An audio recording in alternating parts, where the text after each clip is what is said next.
సాయిరామ్. ఈరోజు బాబావారి ప్రార్థన. ఓ సద్గురు సాయినాథ నమస్కారము. నీ గుణగానం చేసే శక్తి లేని దాన్ని, భక్తి రహితురాల్ని, అజ్ఞానిని. నీ చరణాలే నాకు శరణ్యం. సాధువులకు సన్యాసులకు నీవే ఆదీశ్వరుడవు. నీకు సాష్టాంగ ప్రణతులు. జటిలమైన జగత్ కళ్యాణం కోసం ఎంతగానో శ్రమించి సన్మార్గాన్ని చూపించావు.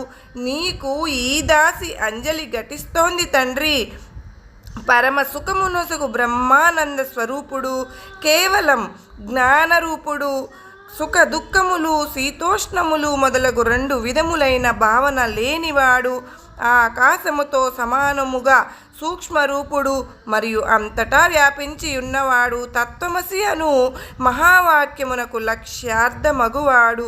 నిత్యుడు, నిర్మలుడు, నిశ్చలుడు, అన్ని బుద్ధులకు సాక్షి అయినవాడు. భావన కంటే వేరగువాడు. సత్వరజోస్తమ గుణములకు అతీతుడు అయిన శ్రీ సాయినాథునికి నమస్కరించుచున్నాను. సర్వే జనా సుఖినో భవంతు.